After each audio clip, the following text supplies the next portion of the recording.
So there's a question looming in the back of my mind around Yeah. leadership. Yeah. And it is leadership, are you born or made? Right? And I guess this gets us back to the whole This like isn't nature nurture debate. And I mean, what's your take on that? Basically, for every trait that you look at, behavioral, cognitive, whatever, it's like 50-50. I mean, give or Yeah. take, right? So it's like 50% genetic, what you're endowed with from your parents, the random shuffle of genes that you got from your parents, and then your experiences and, growing up, and then, the context basically, which then shapes, that biological endowment. Mhm. We see that in monkeys where it's, easier to measure. And, that seems to be true in people as well. And, that's really apparent when you look at, extreme cases. So in the autism spectrum, for example, uh, genetic, genetic factors, very powerful genetic factors. And, the two of the key kind of defining characteristics of the autism spectrum is, differences in social interaction, Mhm. right? So more difficulty reading social cues, maybe not as motivated to be with other people, maybe, yeah. So that part, and then language, and then repetitive behavior. So we know that even across just the typically developing spectrum, that there are genetic factors Right. that shape how those circuits develop. Now, in monkeys, we've been able to study this much more Mhm. directly.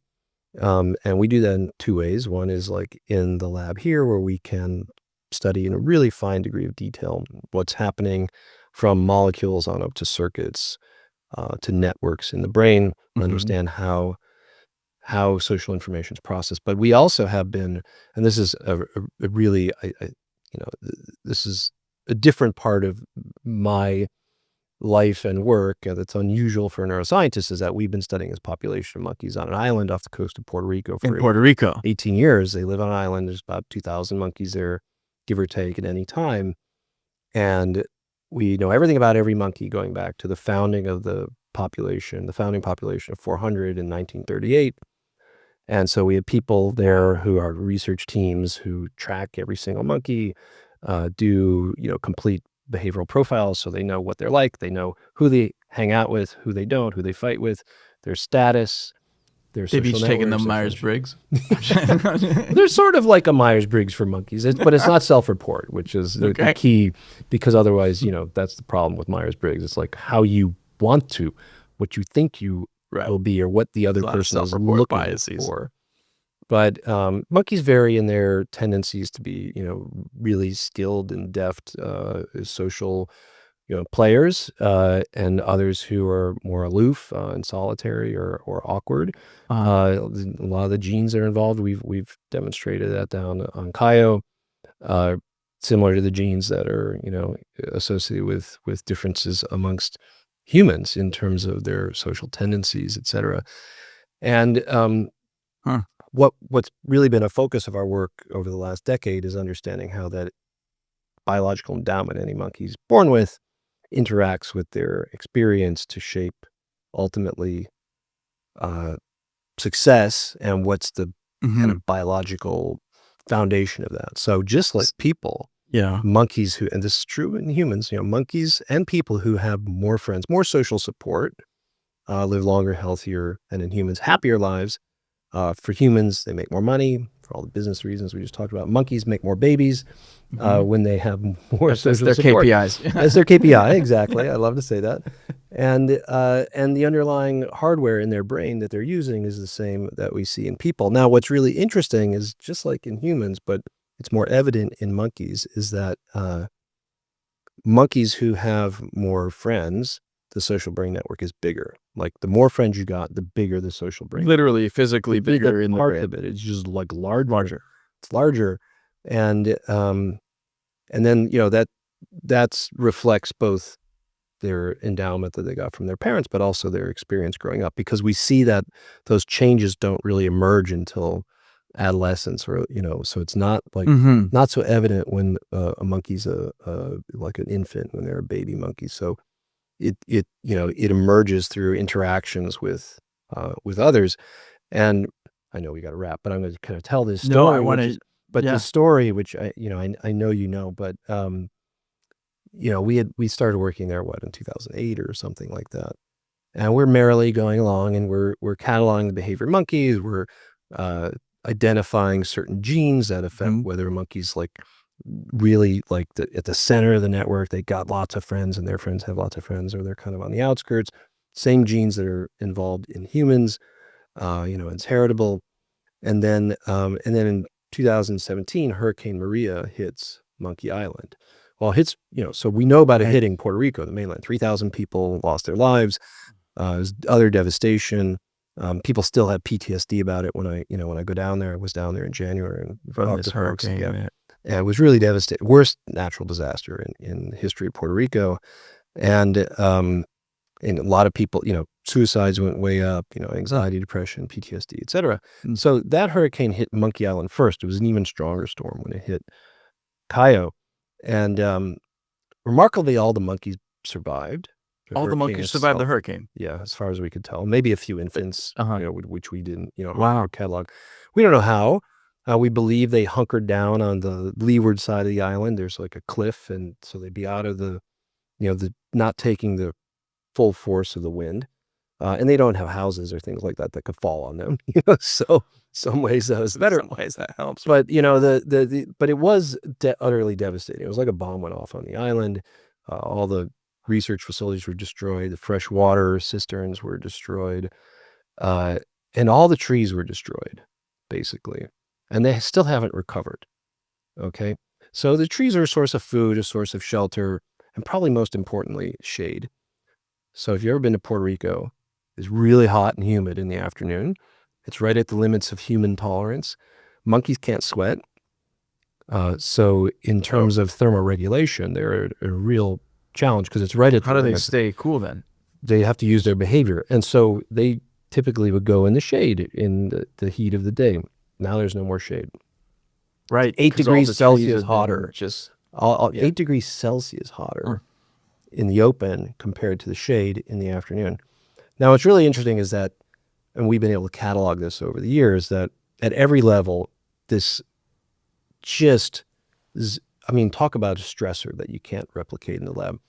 So at the molecular level, what we see is that it's basically that accelerated aging. So within 1 year, we look in the from all blood, the stress and Yeah, so- cortisol running through. the unleashed, and so, but it's so many levels. So just if you look at gene expression, going through the hurricane is like getting old. So genes that turn on when you get old, like inflammation, like my knees, they get turned way up. And genes that are turned off, like that are involved in, repairing DNA and things like that, when you get old, right? That's it starts you start turn off. Yeah. turn off when you go through this hurricane. And then you see that in the monkeys successively with each cohort after the hurricane that we sampled. Like they're less flexible. Like where So a sad. teenage monkey looks like an elderly monkey. Oh, But it's devastating. like going through the hurricane 1 year and the aftermath, right? I think it's more the devastating environment. It's like aging 2 years for them. Accelerated the aging. Accelerated aging, and that has continued. Now, what's really important to note, though, is that there's a lot of variation. Some monkeys aged a lot, and some monkeys they're vulnerable, and some monkeys are really resilient. And so that's a key question for us. And this is why we come back to the social brain network, because now when we look at how the monkeys responded to the storm, their world is turned upside down. There's no more shade. It's a disaster area. And what did they do? They fight over every little scrap? No, they did the exact opposite. They suddenly became super intensively social. Like monkeys, the foundation of a social relationship in monkey society is grooming. They go and you've seen them kind of pick through. That's the number one social behavior. That's how they build and sustain a relationship with another monkey. And every investment like that pays off later. It might pay off it's going to pay off in some grooming now, but that's if you groom an alpha male or alpha female, they're going to come help you in a fight maybe 2 years from now. Wow. So it's just like humans, right? This would be like you buying me a coffee. It's like or going me to get a liking beer or LinkedIn something. You know, we post go to or- Union League, Yeah, you know, we have yeah. dinner. That's Yeah. that's the same thing, right? It's building that relationship. And what we saw is that like suddenly monkeys who didn't really groom with anybody else are grooming everybody massively. Everybody, Wow. the entire group, all the groups are like massively. So grooming way up, they're investing in social relationships. Friendliness way up, tolerance way up, and aggression way down. And we reported that like 2 years after the hurricane, but we've still been studying them. And it turns out they're still that way. That's what's so shocking. And this is the killer app here. When you ask like the why, the so what, the friendliest monkeys who had the most connections had a 50% higher likelihood of surviving the 7 years after the hurricane than those who were the least friendly monkeys. Okay. So it's a survival advantage, right? And it's interesting because, you know, Julia Holt-Lundstadt's work in epidemiology, public health, has shown over a 7-year period, humans who have more social support and are exposed to trauma have a 50% higher likelihood of That's survival. absolutely brilliant. So it's And like, at the core of all of that would be this social brain. yeah, and in network. Yeah, fact, this is very preliminary data, but when we've done brain scans on these monkeys, monkeys who survived the hurricane, their social brain networks are larger. So we don't know if it's actually, we still have to do the histology and, you know, et cetera, gene expression, but those monkeys who, you know, all the monkeys after the hurricane are really social and their social brain networks are bigger, right? And so this is really cool too, because it tells us that, and this is a lesson for neuroscience as it's generally practiced, there is a huge capacity or flexibility in the brain, right, to adapt to the environment. So before the hurricane, you know, having a few friends was useful, but otherwise not worth my, you know, time and effort. After the hurricane, wow, suddenly this is my this is my whole life. This is how I'm going to This is how I'm survive. gonna It's my survive. competitive advantage. And so I'm Yeah. going to put everything into that, right? And yet in laboratory studies, we typically don't, you know, we just assume everything's always the same, right? And so, and I think that that's also the reason why we see so much variation in human social tendencies, because what's adaptive, what's favorable, you know, what can depends a lot on the circumstances, right? And we also saw this in monkeys in a study, a paper we published. It was basically an anecdote, but we got it published. But this was about 10 years ago. It was interesting because we'd been studying the dominant group, and it's very big, and it had the best territory on the top of this mountain, basically. And they kick all the other groups out of there. Wow. And then suddenly, out of nowhere, there was just this spasm of violence, and monkeys were fighting each other.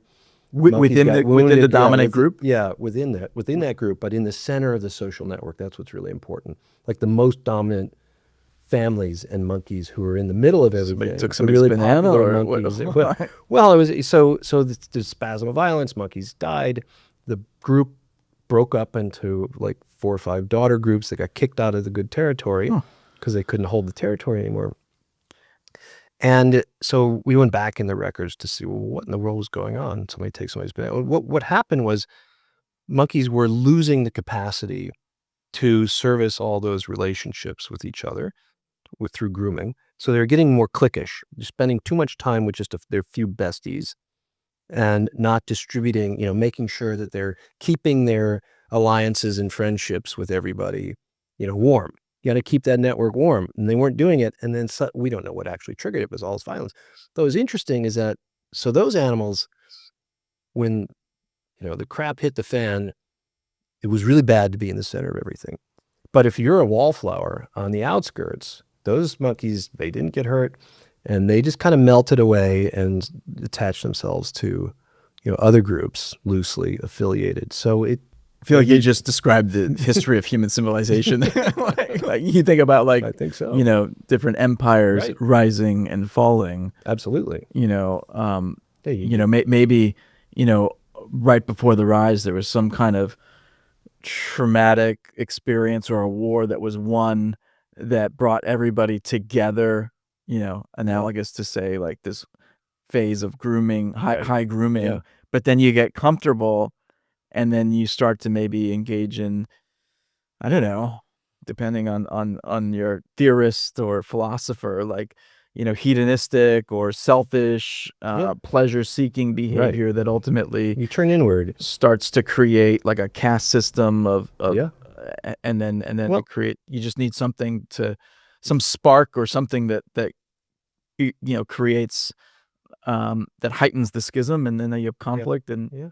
and Yeah. I that totally unity agree. is You know, snatched up. and when an empire is so far flung and you've got so many, different cultures, and I think that it could become very, like the Roman Empire, it'd be very difficult to keep it all connected. Like we're all one, we are all on the same team. Mhm. That's a harder proposition because you're just not having those contacts, and connections. And so, in some sense, maybe there's like with our digital age, Yeah. maybe there's a way to leverage that. I don't know because the technology doesn't really work with our brains in the way that IRL works. I don't know. I'm just throwing this out there that maybe there is because of the way to because it's a medium that allows for Maybe there's a way to massive groom scaling. Yeah. through our phones or Yeah, that's yeah. kind of what I'm saying. So But far, it hasn't happened. but I would argue that this is where leadership comes in, Mhm. right? It very much at those moments, where we've won and we're now comfortable. You need something, or somebody, Right. or some people to keep the group focused on a purpose, on Yeah. an aligned Right. purpose, or else you can sort of degenerate or devolve into, a range of different. Yeah. I mean, that sense of meaning and purpose and connection and engagement is critical. I've I have had the opportunity to advise, for example, in Microsoft Work Lab, and they do these reports every year. And one from a couple of years ago was really telling Mhm. because what they did is they looked at several million employees, and this was over the year 2022. So it was like during and Yeah, kind of huge sample size. coming I out of the love the reports. pandemic. And they looked at firm value as a function of time, as a function of engagement. And this was using their Viva Glint engagement index, which is a Mhm. combination of like how connected do you feel to the company, to your coworkers, a sense of meaning and purpose. That's like Mhm. because a lot of what we derive, the value we derive out of work, is not just a paycheck. It's like what the intangibles that we get from our relationships at work and feeling a sense of connection and we working together on Mhm. something bigger than ourselves, right? That's what you want in a job, not Yeah. just kind of like That's why somebody will take a like job where they're making less correct. than somewhere else. Exactly. Absolutely. Right. And what was interesting is that the companies with the highest engagement index not only outperformed just their value, and it got bigger over the course of that year, the ones with the least engaged employees, but outperformed the S&P 500 significantly. So that's the slide that I always show to like CEOs when I was saying like, why do you need to invest in social connection and, Yeah. amongst your employees and for them with you and with the company? This is the reason why. Oh, that's great. Presumably because they're more productive, they're more creative, they're Yeah. more effective at what they do. They're going to be mentally, healthier, physically healthier, miss less work because of all those. So there's just a whole bunch of different levers that end up getting, pulled on when you create a culture of connection in the Mm, workplace. that's beautiful.